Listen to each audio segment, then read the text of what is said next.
Quand j'étais encore étudiante en L1 d'études théâtrales, notre professeur d'histoire du théâtre nous a dit un jour au sujet du Moyen-Âge « Je suis dans l'incapacité de vous donner cours aujourd'hui ». Du coup, j'ai demandé à un spécialiste du CNRS sur le théâtre du Moyen-Âge de faire cours à ma place. Ça m'avait fait tiquer qu'un maître de conférence fasse un aveu de faiblesse devant plus de 250 étudiants en amphithéâtre. Pour vous dire, ce prof s'est assis à une des tables, a sorti un cahier, un stylo et a commencé à prendre des notes pendant que le spécialiste du CNRS faisait cours à sa place. C'est là que je me suis rendu compte que l'histoire du théâtre, c'est sûrement un beau bordel. Et je crois que le Moyen-Âge en est la période la plus exemplaire. Cet épisode est l'un des plus compliqués de ma chaîne, celui qui m'a demandé le plus de lecture et de vérification. Comment expliquer, comment vulgariser et surtout comment ne pas dire de grosses bêtises.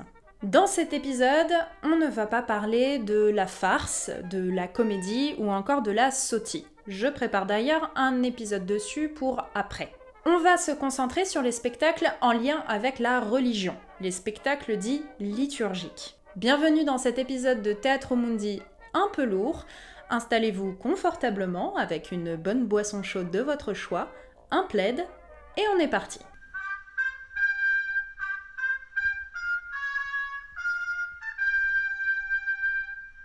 Pour commencer, on va définir ce que ça veut dire Moyen-Âge et le situer dans le temps. Les historiens admettent généralement que le Moyen-Âge aurait duré un millénaire, du 4e ou 5e siècle au 15e siècle. Il débuterait avec la chute de l'Empire romain d'Occident et s'achèverait soit avec la chute de Constantinople en 1453, soit avec la découverte de l'Amérique en 1492. Concernant le théâtre, sachez qu'on ne sait vraiment pas grand-chose et que les historiens se disputent différentes théories sur ce qui se passait sur scène à cette époque. On a pensé par exemple pendant très longtemps que les genres dramatiques étaient très cloisonnés, avec d'un côté les genres païens et critiques et de l'autre les genres liturgiques. On a aussi pensé qu'il n'y avait pas de troupes professionnelles au Moyen-Âge et encore moins de femmes comédiennes. Tout cela est complètement faux. Les genres étaient extrêmement hybrides, il y avait des troupes professionnellement parlant avec des femmes comédiennes à l'intérieur. On retrouve environ 500 textes pour le théâtre du Moyen-Âge, et la plupart ne datent que du XVe siècle, notamment avec l'explosion de la production de manuscrits imprimés. Merci Gutenberg. Ça veut dire qu'avant le XVe siècle, c'est-à-dire 90% du Moyen-Âge, il ne nous reste pas grand-chose. Et pour comprendre les pratiques performatives au théâtre, c'est-à-dire ce qu'il se passait sur scène, on a très peu de documents et la plupart du temps, ce ne sont que des documents comptables et non de mise en scène. Pour autant, voilà comment on peut trier les différents spectacles liturgiques, les spectacles dits religieux. Le mot théâtre ou même spectacle, au Moyen-Âge, c'est un petit peu anachronique. À l'époque, on parlait plutôt de jeu. Et en fonction de l'histoire que racontaient ces jeux, on pouvait soit lui donner une appellation plus précise, soit lui donner le nom du personnage principal, soit un saint, soit une personnalité de l'histoire chrétienne. Par exemple, on a le jeu d'Adam, dont je parlerai un petit peu plus tard dans la vidéo. Parmi les appellations plus précises, on a les moralités, les miracles et enfin les mystères. Je vais vous décrire les différents spectacles, mais retenez que cela se base sur un tout petit échantillon de textes et de preuves. La moralité est un type de spectacle comique et critique qui décrit ce qu'est la morale chrétienne. L'histoire s'aide de la technique de l'allégorie, du bien et du mal, pour décrire au spectateur ce qui peut être fait ou non pour être considéré comme un bon chrétien. Les manuscrits des moralités qu'on a retrouvés ont une présentation un peu particulière. Chaque manuscrit contient toutes les répliques d'un seul rôle. Imaginez ça comme une immense poésie à apprendre par cœur. Immense comment ? Pour vous donner une idée, dans la moralité L'homme pécheur, le manuscrit du rôle du pécheur contient environ 1000 vers et la pièce contient 30 000 vers. Je prends toujours cet exemple comparatif. Phèdre de Racine contient 1654 vers et le rôle de Phèdre contient 474 vers environ. c'est pour vous dire le bousin. Et ce n'est pas le plus long manuscrit. Allez-y, dites un chiffre. Non mais je sais que je ne vous entends pas et qu'on est en vidéo, mais pour le jeu, allez-y, dites un chiffre.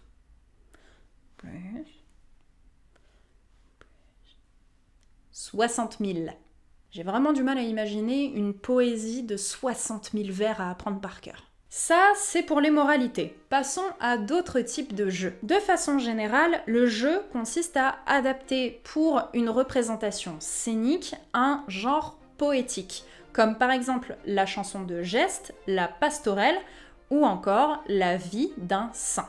Et ce dernier, c'est ce qu'on appelle le miracle. Par exemple, le jeu de Saint-Nicolas est un miracle dramatique créé à Arras, sûrement autour du 5 décembre 1200, soit la veille de la Saint-Nicolas. Le jeu de Saint-Nicolas prend pour thème un miracle du saint, tout en le transformant un peu pour que ça puisse être représentable. Un roi sarrasin, dont les terres sont envahies par une croisade chrétienne, remporte la victoire sur les chrétiens qui sont tout simplement massacrés. Un conseiller chrétien capturé par le roi convainc ce dernier de confier son trésor à Saint Nicolas. Il ajoute que si Saint Nicolas se fait voler, eh bien le roi n'aura qu'à le tuer. Vous sentez le mauvais plan ?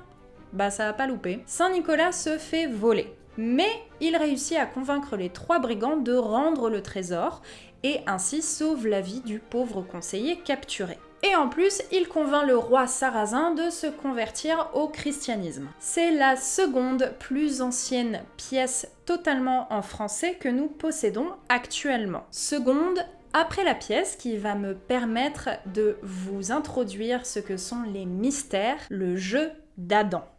On y est. Le jeu d'Adam, c'est un texte du milieu du XIIe siècle qui prévoit la mise en scène de la faute d'Adam et Ève, du drame d'Abel et Caïn et du défilé des prophètes. Il y a du monde dans ce texte. Le but de ce spectacle est d'évoquer la corruption humaine et de présenter le concept de la rédemption. Ce qui est original avec ce texte, c'est comment il prévoit la représentation des différents épisodes du Nouveau Testament. On décrit un espace imaginaire dont les côtés, qu'on pourrait appeler aujourd'hui cour et jardin, sont symboliques, avec d'un côté l'enfer et de l'autre le paradis. On retrouve aussi des lieux particuliers, comme une église et des espaces un peu plus neutres. Et cette configuration scénique a créé un nombre incalculable de débats, j'y reviendrai à la fin de la vidéo. Si vous devez retenir un seul type de spectacle liturgique médiéval, c'est bien le mystère, et particulièrement pour la France. Parce que contrairement à ses voisins, l'Allemagne et l'Italie, qui vont vouloir entrer dans une nouvelle ère, dans une ère de progrès, eh bien la France va commencer à se poser des questions sur ses origines judéo-chrétiennes. Le mystère pour les Français, en ce sens, n'est pas un spectacle comme les autres. C'est un drame religieux qui compte recréer ce qu'est la vie et ce qu'est le monde, conformément à ce que dit la Bible. Pour cela, eh bien, on prend un épisode de la Passion du Christ ou du martyre d'un saint pour parler de la création du monde et surtout de la création divine. On suppose qu'avec ce genre de représentation, il y avait la volonté de ne pas séparer l'acteur et le personnage pour le spectateur. D'ailleurs, c'était souvent des gens d'église qui incarnaient les figures saintes ou le Christ. Par exemple, pour la crucifixion du Christ,